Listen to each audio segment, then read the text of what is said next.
Hôm nay là một ngày đặc biệt trong hành trình du lịch Kenya của Khoai Lang Thang. Chúng ta sẽ cùng nhau đến khu ổ chuột Kibera và nấu một bữa ăn hoành tráng. Rất nhiều những món ăn ngon, nhiều trái cây tráng miệng và cả những điệu nhảy mà Khoai vừa mới học được từ các người bạn châu Phi này nữa. Hầu như trong tập này, những món ăn truyền thống và quen thuộc của người dân Kenya sẽ được nấu bởi các cô, các chú ở trung tâm hỗ trợ trẻ em yếu thế trong Kenya này. Giờ thì mời bà con cô bác mình cùng Khoai Lang Thang, chúng ta lại quay trở lại khu Kibera và cùng nhau nấu bữa tiệc hoành tráng tối nay nha. Khu ổ chuột lớn thứ 3 thế giới, Kibera. Chào buổi trưa tất cả mọi người, mình là Khoai, chào mừng các bạn đến với kênh Khoai Lang Thang. Khoai đang ở khu Kibera ngày thứ 3. Bên cạnh Khoai là Su, ở đây là Snyder và rất là nhiều những người bạn ở đây. Hi. Tụi mình đang cùng nhau đi chợ và đi chợ mua rất nhiều đồ để nấu cho khoảng 60 người. Bữa tiệc ngày hôm nay rất đặc biệt vì những vị khách của chúng ta không phải là những người lớn mà là những em nhỏ. Và Khoai với mọi người đang cùng nhau đi đến khu chợ đời kia. Hy vọng sẽ mua được thật nhiều nguyên liệu ngon để mà nấu một bữa ăn hoành tráng. Mọi người đi với Khoai nha. Rất nhiều những cô gái đang cùng nhau đi chợ với Khoai. Chúng ta đang đi vô một cái hẻm và đây là khu chợ chính của khu ổ chuột Kibera. Ở tập đầu tiên thì Khoai cũng đã đi cái chợ này rồi. Và hôm nay mình lại quay lại chợ đây nữa. Mọi người muốn coi rõ hơn về cái chợ này á, có thể mở lại cái tập đầu nha. Mọi người sẽ nhìn thấy đây là cái đường thoát nước thải. Vì khu Kibera là khu ổ chuột á, nên cơ sở hạ tầng cũng hạn chế. Thành ra là nó sẽ không có được rộng rãi, cao ráo như những khu chợ khác. Mấy bạn gái đi chung với Khoai ngày hôm nay, ngoài Snyder và vợ của Samoa ra, thì mấy bạn còn lại đều mới khoảng 13, 14, 15 tuổi thôi mọi người. Mấy bạn này cũng như là nhiều em nhỏ khác đang ở cùng nhau trong một trung tâm hỗ trợ mấy trẻ em yếu thế, mấy em nhỏ mà không có gia đình ở trong khu ổ chuột Kibera. Những trẻ em mồ côi, những trẻ em mà không có điều kiện sống tốt ở trong khu ổ chuột Kibera. Và một tuần mấy em ở đó chỉ được ăn một bữa duy nhất có thịt thôi, còn những bữa khác là chỉ ăn rau củ tinh bột. Cho nên là Nguyên đám quyết định là sẽ cùng nhau nấu một cái bữa ăn nhiều thịt, nhiều trái cây tráng miệng, nhiều rau, nhiều món ăn cho mấy em nhỏ đó được ăn thỏa thích. Thì trước chúng ta chính là khu chợ quen thuộc từ hôm bữa, một cái khu chợ mà bán rất nhiều quần áo, đồ ăn, thức uống. Khoai cũng đang rất là háo hức, không biết là ngày hôm nay chúng ta sẽ ăn những món ăn gì và sẽ nấu những cái món ăn đặc trưng gì ở Kenya. Hết cái khu quần áo này chúng ta sẽ tới được cái khu rau củ. Chợ này thì đã để giá cả niêm yết rõ ràng hết rồi, nên là mình cũng sẽ không phải là trả giá quá cực. Và đầu tiên nguyên liệu cần phải mua chính là cà chua. Cà chua chính là nguyên liệu không thể thiếu trong bữa ăn của người dân Kenya. Cho nên là mọi người vô trong chợ này lúc nào cũng sẽ thấy những quầy cà chua bự chà bá lửa luôn. 3 trái 10 shilling là mấy trái nhỏ, 5 trái 20 shilling là mấy trái lớn hơn, 4 trái 20 shilling, 3 trái 20 shilling. Cho nên là nó sẽ theo kích cỡ trái chứ không phải là theo ký. Mình mua nhiều thì mình cứ phải đếm đi đếm lại mọi người. Chứ nếu như ở Việt Nam mình mua 50 kg để cân cái ẹt là xong rồi. Và đây chính là nguyên nhân làm cho cái buổi đi chợ của chúng ta sẽ trở nên mất nhiều thời gian. Vì mình mua cà chua hay mua hành tím hay mua mấy cái trái cây á, lúc nào cũng phải đếm 2 lần. Và cũng tương tự như ở Madagascar, đi chợ thì mình sẽ có sẵn túi để mà người ta có thể bỏ mấy loại rau củ này vô trong túi chứ không có xài bịch ni lông nhiều. Như nãy Khoai nói á, cà chua sẽ hay đi với lại hành tím bên này, cho nên là cái anh chủ tiệm này anh có luôn cái quầy hành tím bự chảng bên cạnh. Sẵn tiện mình qua đây mình lựa hành tím với lại lựa gừng luôn. Mặc dù là có niêm yết giá cả, nhưng mà ở trong chợ này cũng có rất nhiều quầy người ta không có để giá rõ ràng. Ví dụ như cái quầy trái cây rau củ này, mọi người sẽ thấy là người ta cũng ít treo giá lắm. Và đó là lý do Khoai với mấy bạn này bị mua hố. Từ táo nè, tới bắp cải nè, tới khoai tây thì nguyên nhóm đều bị mua hố so với giá trung bình ở trong chợ tới 20-30%. Dù nguyên nhóm đã mua hết cái quầy táo của anh này, có bao nhiêu trái táo là lấy hết luôn. Rồi lấy một cái xô lớn thiệt lớn, khoai tây. Nhưng mà mua cái gì của ảnh, giá cũng bị cao hơn. Hồi nữa đi tới cái quầy tiếp theo, Khoai sẽ giải thích kỹ hơn nha. 34, 33, 33. 63 trái táo mọi người, chắc là mỗi em bé sẽ được một trái. Nãy giờ mua toàn mấy cái kiểu nặng nặng, dưa hấu rồi mấy khoai tây đồ mọi người, nhỏ nhỏ chứ mà nó nặng ký lắm. Mấy bạn này rinh đúng kiểu mệt luôn. Wow, bên đây có một cái quầy bán bắp cải rất là hấp dẫn. 40, 50 shilling một bắp cải, là khoảng 8.000 tới 10.000 tiền Việt Nam mình một bắp. Mấy bạn đang lựa bắp cải. Vì là người ta bán đồng giá theo cái bắp cải á, cho nên là khi lựa mấy bạn này sẽ lựa theo kiểu là mình thấy cái bắp này bự, mình cầm lên mình vỗ bịch bịch, mình thấy nó chắc tay, nó nặng tay thì mình sẽ lấy.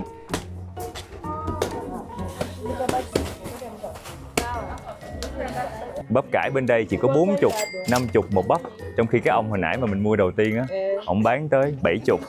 Nãy thấy giá cả không hợp lý nên là Nguyên Đáo quyết định là đi qua quầy khác. Quầy bên đây bán rẻ hơn nhiều mọi người. Khoai tây cũng rẻ hơn luôn. Cái thùng lớn này cô bán có 850 à. Bên kia bán 1.000 mà lỡ mua bên kia mất tiêu. Next time we will buy it. Okay, welcome. So like shop is cheaper than. Yeah, Next time we come. Hầu hết những cái quầy ở đây á, Khoai thấy người ta đều bán đầy đủ những cái loại rau củ thiết yếu, cà chua, bắp cải, khoai tây. Cho nên đó là chỉ cần đến tới quầy thôi là đã mua gần như là đủ những cái món mà mình cần. Wow, bên đây cũng nhiều cà chua quá trời.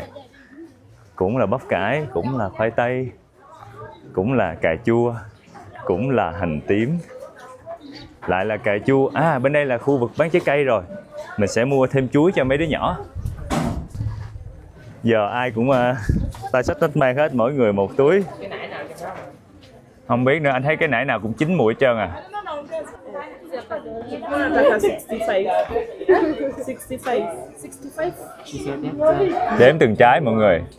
3 trái là 25 shilling. 30, 33, 33, 36, 39, Hijaiva. Wamesema wataka hijaiva. Wanachanganya hii na Cái cảm giác đếm từng trái chuối, đếm từng loại trái cây một. Kiểu mình mà mua số lượng lớn á, sẽ bị mất thời gian đếm lắm mọi người. Mình đếm xong rồi cái người bán người ta đếm lại một lượt nữa, thành ra là thời gian mất gấp đôi.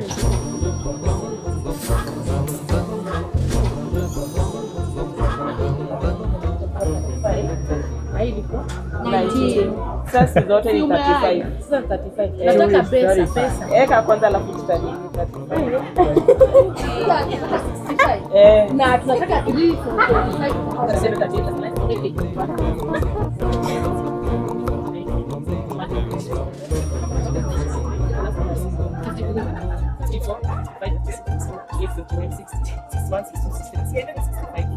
Sasa unatoka tangi mbili. Sina shida na sawa. Sasa napita zote tupige. Hizo sasa ni zote ni 65. Mọi người đã đếm đủ 65 trái chuối cho 65 phần ăn ngày hôm nay. Mỗi phần sẽ có một cái trái chuối tráng miệng, một phần táo, một phần dưa hấu. Đố mọi người vì sao Khoai lại mua trái cây tới 3 loại như vậy? Tại vì ở đây á, bữa hôm kia khi mà Khoai ăn cơm với mọi người có nói là cái việc ăn trái cây trong bữa ăn là một cái điều xa xỉ, chỉ có người giàu mới được ăn trái cây tráng miệng thôi. Và ở đây hầu như mọi người rất ít khi ăn trái cây. Tại vì trái cây nó mắc và người ta sẽ dùng tiền đó để mua những cái thức ăn khác để ăn chứ ít khi ăn trái cây, nên là mình quyết định là thôi mua trái cây tráng miệng cho tụi nhỏ để tụi nhỏ có thể hiểu được cái cảm giác ăn trái cây ra sao. Okay, thank you so much.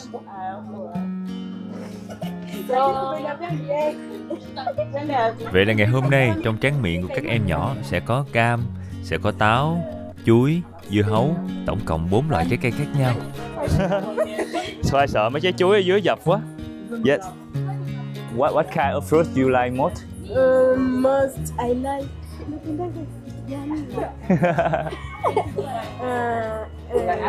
Melon. Apple. Oh, apple you like most? Maybe we buy more apple. Yes. Mấy bạn ở đây nói là thích ăn táo mọi người. Oh. Okay, we need to buy more apple. I like it so much. Yes. Giờ ai cũng tay xách nách mang, nặng quá nên đi cà nhích mọi người. Mấy bạn ở đây nói là thích ăn táo nhất, cho nên là chắc là Khoai sẽ mua thêm táo. Hồi nãy mua cũng không nhiều. Táo có 30. Apple, just 30. Oh, Snyder, we can buy more apple in there. Snyder, apple, just 30 for one apple. Táo của anh này bán rẻ tới gấp rưỡi so với Khoai mua trong chợ hồi nãy. Hồi nãy mua tới 40 mấy 50 shilling một trái, còn đây chỉ có 30 shilling à. Mua dư đi, anh nghĩ là mình có thể ăn nhiều nữa đó. Có thể là anh ăn 2 trái không chừng. nên là cứ mua dư dư. 30. Vậy là chúng ta đã mua được 2 đợt táo gần 100 trái. 33. 33. Ừ. Ok. Ok, thank you so much. Thank you. Bạn kêu ăn liền trái táo luôn. Bạn thích táo thiệt luôn á.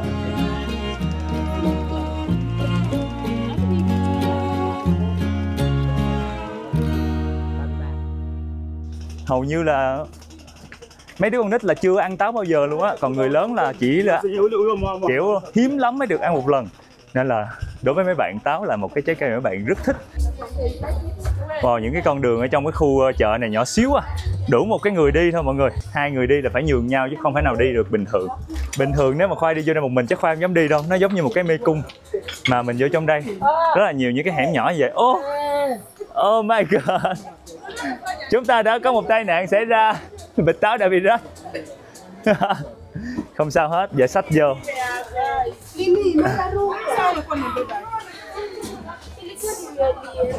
Bỏ vô, bỏ vô.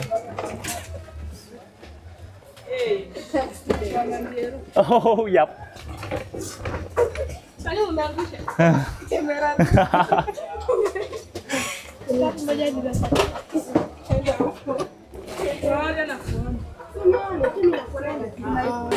Ở đây Khoai thấy có một cái xưởng mộc.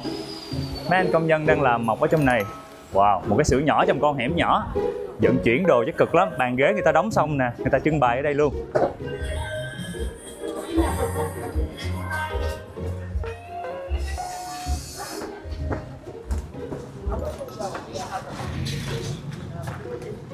Quá đuối rồi mọi người, nhiệt độ giờ khoảng 20 độ C mát mát mà Khoai đổ mồ hôi quá chừng luôn. Mấy chị em phía sau cũng đang rinh về tới nhà rồi. Hello. Yeah. We back.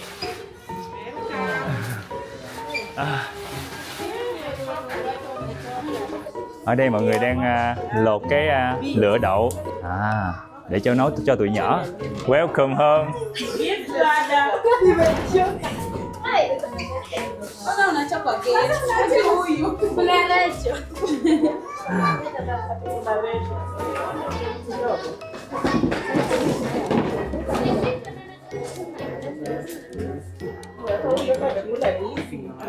Yeah. Mấy đứa nhỏ đang đi học về. Yeah. Dễ thương quá vậy.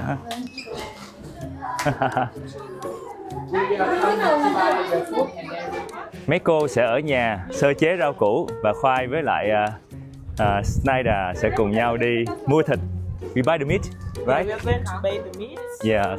Tomato paste. Yeah. Beef. Yes. Chicken. Yeah. Dry fish. Yeah, Dry fish. Yes. Baby fish. Baby fish. Yeah. Rồi bỗng nhiên đang đi thì có một cái màn đoán tuổi bắt đầu. 26 years old. You guess my old? My age? No. 24. 24? No. No. Second chance. 23? No. No. The last chance. 28? No. No. Not correct at all. It starts with 3. 33. 33. Yes. 1999. Yeah. Wow. Tất cả mọi người đều trẻ 24, 25 tuổi, có mình Khoai 30 mấy tuổi trong nhóm này thôi mọi người.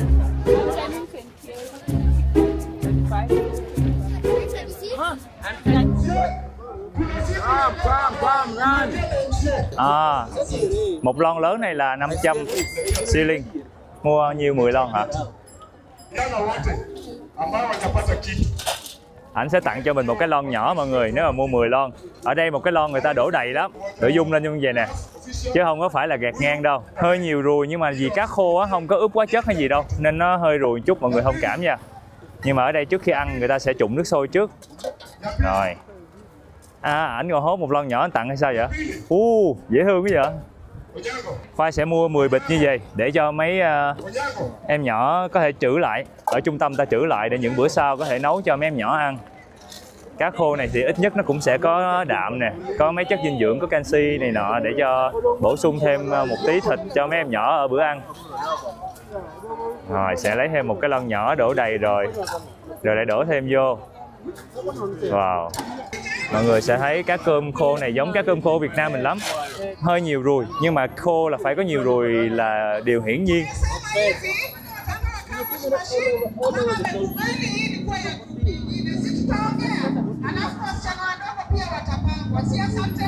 Hỏi nếu mà mỗi cái một lon đó anh là có khi là nó bằng nguyên một lon rồi đó. Nhiều quá ha. Đúng không?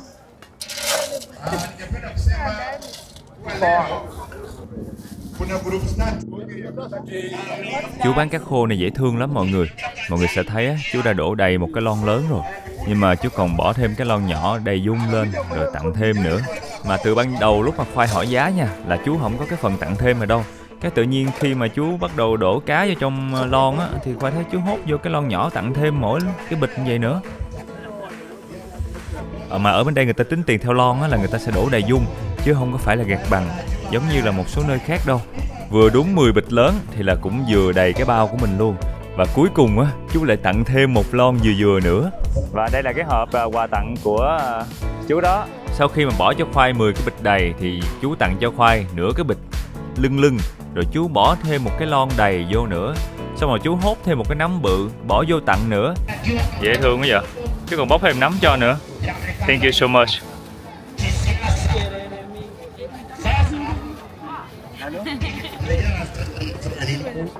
Thank you. Thật ra bữa ăn ngày hôm nay của chúng ta không có cá khô. Mua thêm cá khô để mà ở trung tâm người ta có thể trữ lại được và có thể dùng cá khô đó cho những bữa ăn sau. Cá khô thì cũng cung cấp protein nè, chất dinh dưỡng nè, canxi nè. Nguyên nhóm ghé qua một cái tiệm tạp hóa mua thêm nước ngọt nè, rồi mua gạo, mua dầu ăn và mua bột.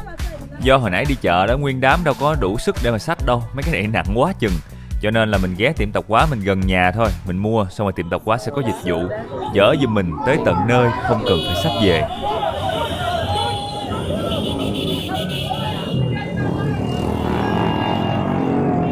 Wow. Mọi người có nhìn thấy gì không? Nguyên một cái nhóm bạo động người ta chạy xe qua rú hò hét quá chừng. Hổng rày ở Nairobi đang kiểu bị biểu tình với bạo động nhiều á, nên cũng hơi căng thẳng. Trong mấy tập trước á, mọi người hay hỏi Khoai là ở trong khu ổ chuột Kibera người ta mua thịt ra sao, tại vì không thấy Khoai quay thịt ở trong chợ. Tại thiệt tình là ở trong chợ ít người bán thịt lắm, chủ yếu là bán cá khô rồi thôi. Còn thịt nha, là thường sẽ ở những cái tuyến đường bên ngoài, người ta sẽ có những cửa hàng chuyên về thịt như vậy. Người ta treo thịt ở trong một cái quầy tủ kiến vậy để tránh ruồi, để tránh khói bụi. Giá thịt ở đây thì cũng rẻ hơn so với ở Việt Nam mình, nhưng mà so với thu nhập người dân thì cũng là một mặt hàng thực phẩm giá cao, cho nên là cũng được coi như là cao cấp rồi đó, nên người ta bán nó cũng sang trọng hơn so với những thực phẩm khác. Tiệm này Khoai đang mua là bán cả thịt bò lẫn thịt gà, nhưng mà Khoai chỉ mua thịt gà thôi. Snyder nói là có cái tiệm bên cạnh bán thịt bò ngon hơn mà rẻ hơn, cho nên là sau khi mua xong thịt gà thì Khoai với là mọi người quyết định là qua tiệm bên kia mua thịt bò. 10 kg thịt bò mọi người ơi, có 80.000 kg, rẻ thiệt luôn á. Nè mọi người nhìn thịt này nha, thịt bắp, thịt đùi, xong rồi sườn, cái này là xương sườn luôn á, và có thịt đầy đủ, là lẫn lộn vừa thịt vừa sườn như vậy là người ta bán 80.000 một ký. Mà Khoai thấy là tới 6-7 phần thịt, chỉ có 3-4 phần sườn như vậy thôi. Mỗi một phần như vậy là cỡ 1,5 kg mọi người. Anh sẽ chia đều ra, xong rồi sẽ để qua bên đây, và bên đây sẽ có một cái anh cắt nhỏ thịt ra thành từng cái miếng vừa ăn. Mà nhìn thịt đùi bắp rồi nhìn hấp dẫn quá ha. Hấp dẫn thiệt á. Cái này hầm ăn ngon mọi người, là Khoai nghĩ mấy đứa nhỏ sẽ thích. And 10. Xong 10 bịch. Thank you. Asante. Yeah, thank you so much. Rồi chúng ta đây đầy đủ nguyên liệu và bây giờ mình sẽ về nhà. Bây giờ là khoảng 4 giờ rưỡi chiều. Khoai nghĩ là mấy đứa nhỏ bắt đầu đi học về rồi. Với lại mấy cô ở nhà chắc cũng sơ chế này nọ xong rồi. Ở đây mấy đứa nhỏ sẽ được cung cấp chỗ ở, ăn uống. Còn đi học thì mấy đứa nhỏ sẽ học những cái trường nhỏ nhỏ xung quanh đây. Xung quanh đây có rất là nhiều những cái trường nhỏ từ những cái tổ chức từ thiện á. Cũng có trường công lập luôn. Nhưng mà tùy vào điều kiện, tùy vào số tiền mà mọi người có thể quyết định học công lập hay là học trường tư hoặc là học trường của những cái tổ chức từ thiện. Rồi mọi người chắc xong rồi. Wow, the meat. Ta-da.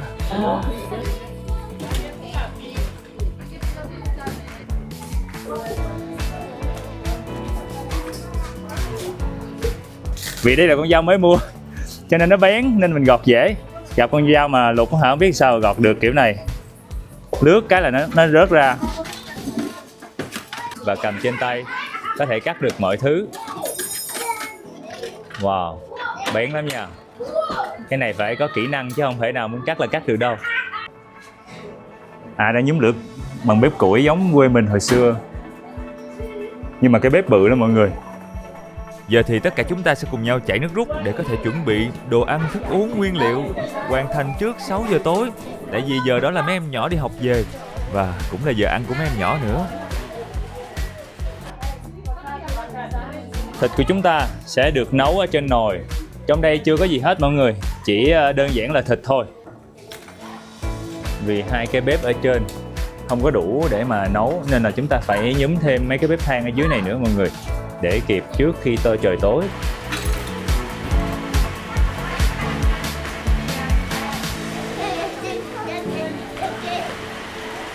Mọi người có thể thấy á, ở đây khi mà trời mưa cũng sẽ có một cái máng và người ta hứng cái nước mưa này lại để mà sử dụng trong cái bồn lớn này.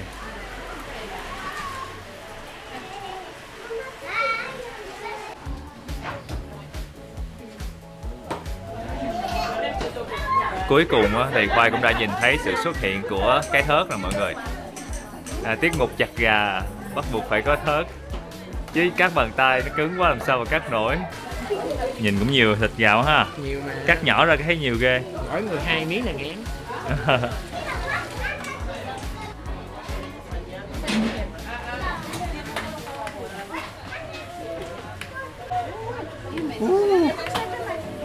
Nhiều lửa quá. À, một cái cách chống trào là ở đây mọi người sẽ lấy nước lạnh đổ vô cho nó đừng có sôi nữa là nó sẽ không trào. Thịt sau khi mà luộc chín á, mọi người sẽ vớt ra. This is for soup and this is for pilau. Pilau, yeah. Ở bên đây là làm món pilau mọi người, thịt bò. Một phần lớn sẽ được để làm pilau. Một nửa thịt bò ở trong nồi còn lại mình cũng sẽ vớt ra để nguội. Thật ra cái thịt bò này cũng đã chín rồi mọi người, mình có thể đem đi chấm cái này chấm cái kia để ăn cũng được. Nhưng mà bên đây thì bà con sẽ ít khi ăn mấy cái món đơn giản vậy, bà con sẽ chuộng chế biến cho nhiều gia vị hơn nữa. Và tất nhiên không thể nào thiếu dầu ăn, nguyên một cái can dầu ăn lớn cho bữa ăn ngày hôm nay.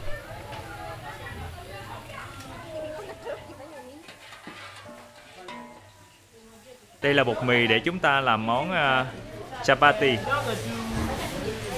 Nước nóng sẽ được chế vô trong bột để làm bột nó chín một phần.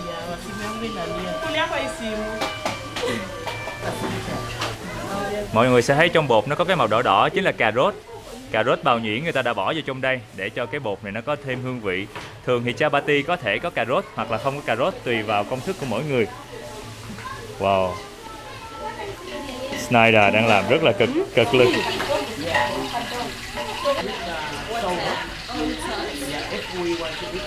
Một phần thịt bò đã luộc chín lúc nãy mình cũng bỏ dầu vô đây và mình chiên cho thịt bò cháy xém.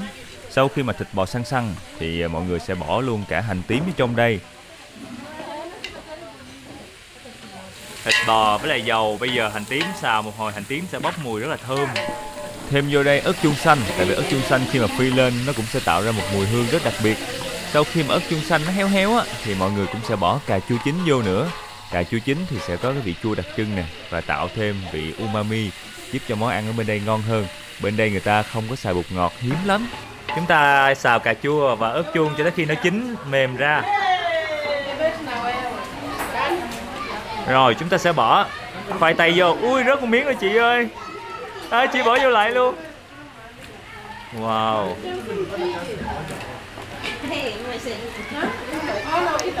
Nhìn giống Lagu bên Việt Nam mình ghê mọi người. Lagu thịt bò, tự nhiên Khoai cũng thèm quá.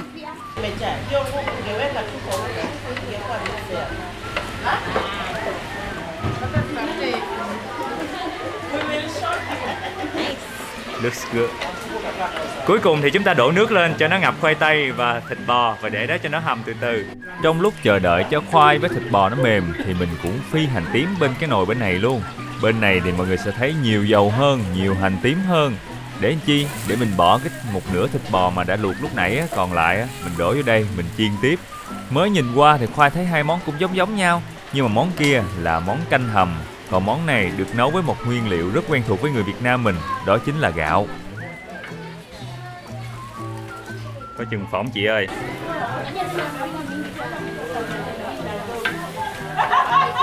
Thịt bò của chúng ta sau khi mà nó săn lại với lại hành phi thơm á, thì gừng sẽ được bỏ vào trong đây.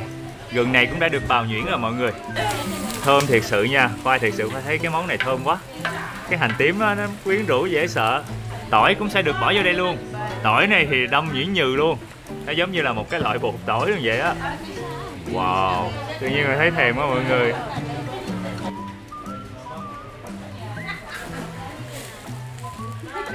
Nhưng thay vì nấu cơm bằng nước thì bà con Kenya sẽ xào gạo với lại cái dầu và cái thịt bò lúc nãy. Và tất nhiên để cho gạo biến thành cơm thì phải có nước, nhưng mà trước khi mà đổ nước vô á thì mình phải xào cho cái dầu, cái thịt bò, cái hành tím nó trộn lẫn đều với gạo. Và cái món này á nó sẽ hơi nhiều dầu một chút, nhưng mà nếu mà ai thích ăn béo là mê lắm. Tương tự như cơm nị của người Ấn Độ. Nghía xuống phía dưới thì cái nồi khoai tây hầm thịt bò của mình cũng bắt đầu mềm rồi. Chị sẽ nêm thêm rau ngò. Vậy là chúng ta hoàn thành được món ăn đầu tiên.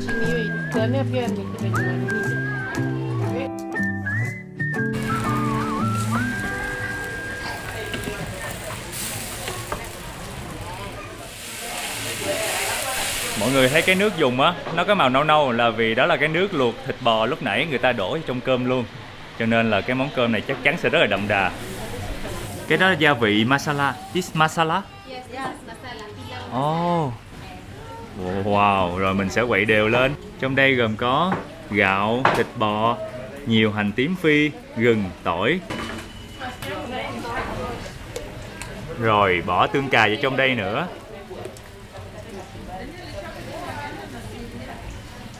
Và chị bỏ từng bịch. Khoai cũng hơi thắc mắc là hồi nãy mình mua đại chai tương cà bự cho rồi, mua cái bịch nhỏ này nó hơi mất thời gian để mà bỏ vô quá. Rồi bỏ tương cà xong mình sẽ quậy lên và nấu cho tới khi nào cơm chín và nở ra. Và nó sẽ thấm đẫm cái mùi vị của thịt bò cũng như là hành tím trong đây. Wow. The white table. Peter Snyder. Master Chef Snyder. Yeah. Snyder đang làm một cái bàn đầy bột trắng để mà làm bánh chapati. Wow.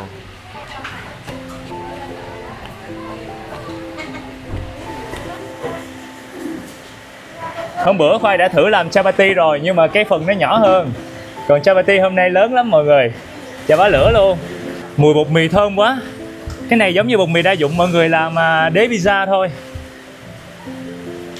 Nhưng mà người ta bỏ nhiều dầu ăn hơn. Và có cái cà rốt trong này. Bỏ miếng dầu lên. Xoa dầu khắp cái bánh. Phải thoa dầu đều mọi người. Đây. Sau rồi mình sẽ cắt nhỏ nó ra. Xô.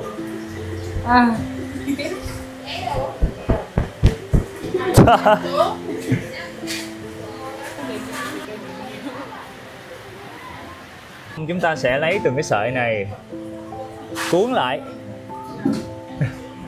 Yeah. Để ở đây.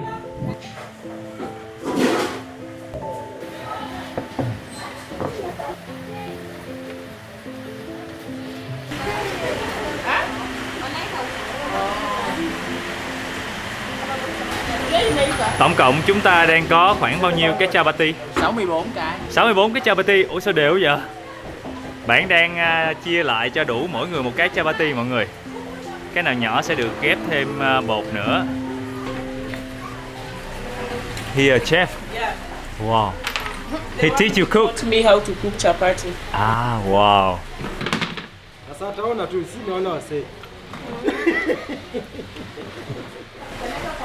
Những cái cục bột chapati sẽ được cán mỏng ra cho vừa với lại kích thước của chảo.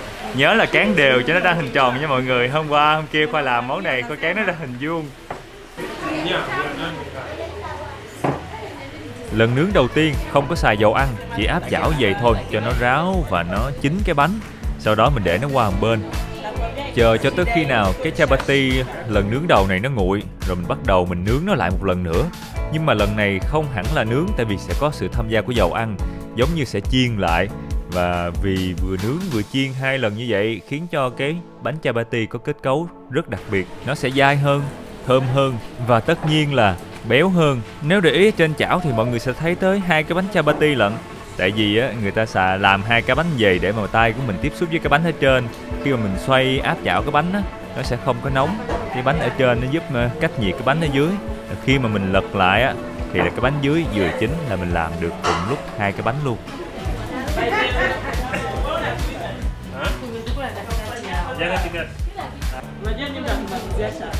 Already it is very soft before tasting.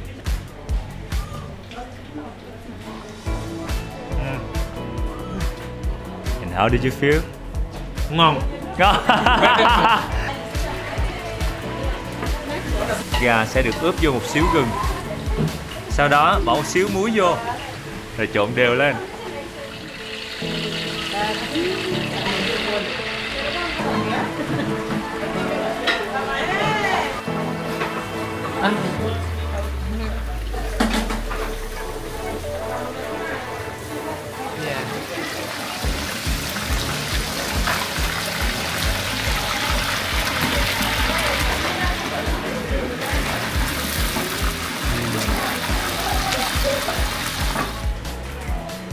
Thank you so much. Asante. Mấy chị cho khoai thử miếng trước. Cái ức gà ở ngoài nó hơi mặn mặn, thơm mùi gừng, được chiên cho nên nó thơm phức vào. Vì chiên á nên nó sẽ hơi khô một chút. Quá ngon. Tại vì đói bụng quá mà trời đang mưa râm râm. Tự nhiên ăn miếng gà này thôi mà cảm thấy quá ngon mọi người.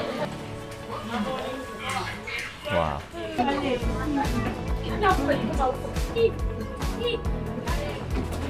Rồi mấy em này sẽ bắt đầu dọn bàn dọn ghế để chuẩn bị tới giờ ăn.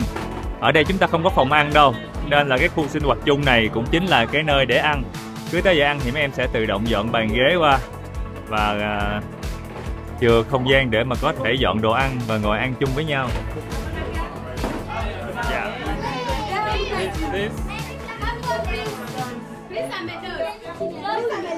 Yeah.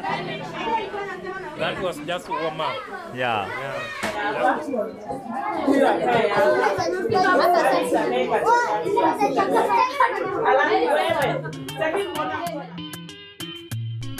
Và trước khi bữa ăn tối của chúng ta bắt đầu thì mình sẽ cùng nhau nhảy một bài hát. Thiệt ra là nhảy rất nhiều bài. Và Snyder nói là nhảy là một bộ môn mà mấy em ở đây rất yêu thích. Và mỗi khi rảnh thì mấy em sẽ tập trung lại ở nơi sinh hoạt chung này và cùng nhau học nhảy.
Trời ơi.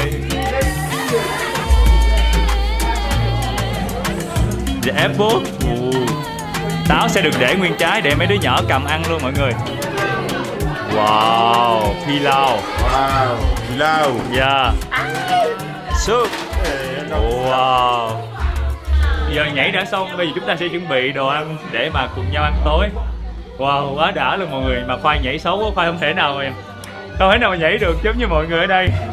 Rồi chúng ta đã đem đồ ăn ra, quá hấp dẫn luôn. Và sẽ bày biện ra đây và múc vô từng dĩa. Có chapati, chúng ta có rau xào, có thịt gà chiên.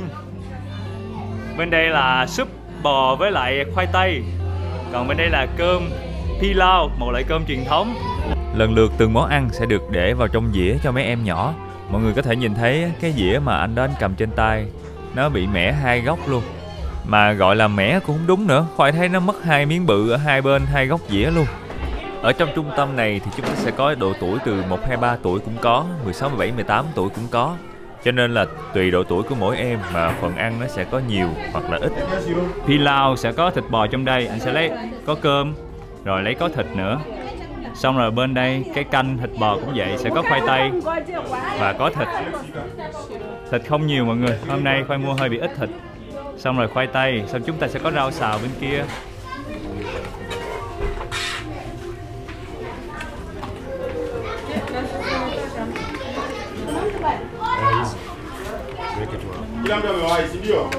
Rồi sau đó sẽ bỏ một miếng gà chiên vô và một cái bánh chapati.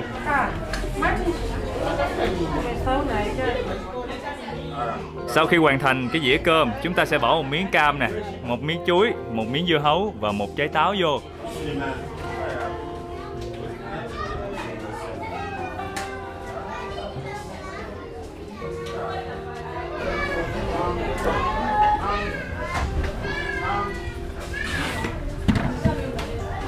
Nó có sao như vậy.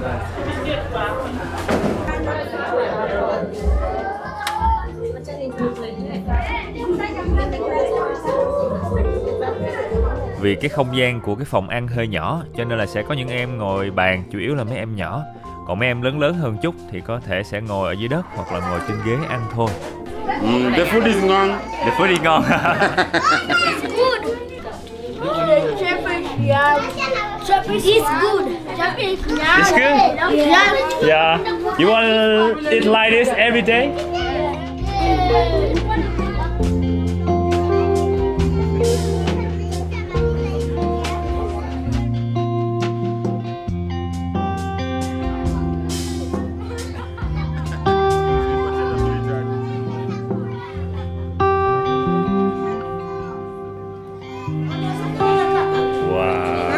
It's for me? Yeah. Oh, thank you so much.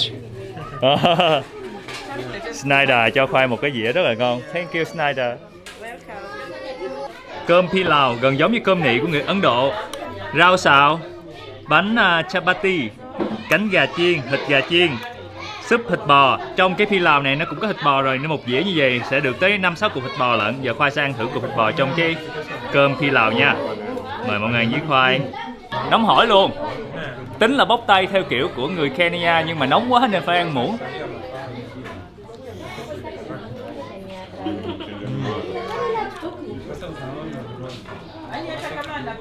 Cái thịt bò phải ăn ngay cái cục mà nó có cọng gân á, hơi dai một chút. Nhưng khi nhai á mình sẽ cảm nhận được vị ngọt, thơm, béo. Mùi masala thoang thoảng thôi, chủ yếu trong đây sẽ là mùi hành phi. Cơm nó sẽ hơi béo mọi người vì nó có nhiều dầu ăn trong đây á. Khoai sẽ trộn thêm xíu rau xào. Ngon mọi người, rau cải xào. Rau cải ở đây á tươi cho nên khi xào lên rất là ngọt. Dù mọi người không có nêm đường, mình có thể kẹp mọi thứ với lại chapati với thịt bò.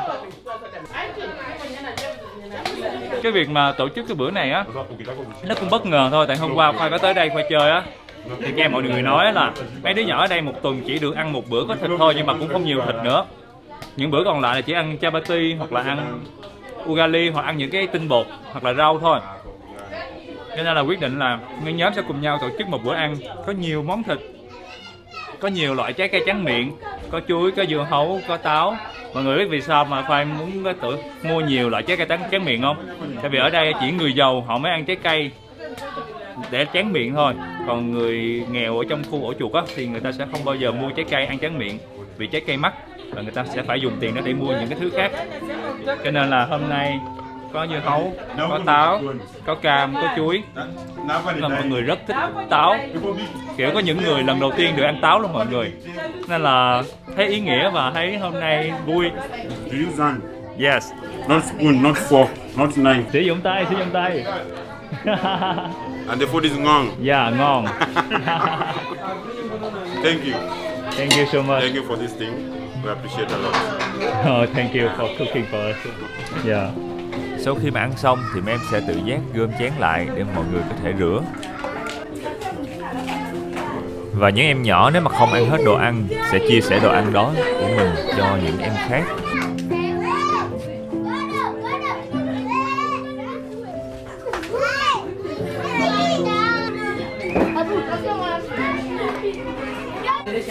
Ngon.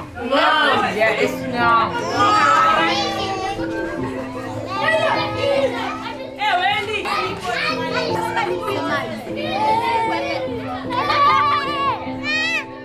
Hello. Hello. You know where I'm from? Yes. Where? Korea. No, I'm from Vietnam. I'm Vietnamese. Vietnamese. Yeah. No, I'm Vietnam. Can I ask you a question? Why your eyes are small like a baby? Your eyes are too small like a baby eyes. Say that you have a baby face. Not baby. I have baby face. Eyes are like this. Small eyes. Yes. Yeah. Why? I don't know. Maybe I will ask my mother. I don't know how. They bigger than? Enough bigger? We say when someone like this and look like this. You look like a fighter. You look like a fighter. Yeah. She's a fighter. She's a fighter from Japan. Oh my God. Yeah. Gota, Gota, Gota. Gota. Gota. Gota, Yeah. Gota. Yeah. Gota. Fighter.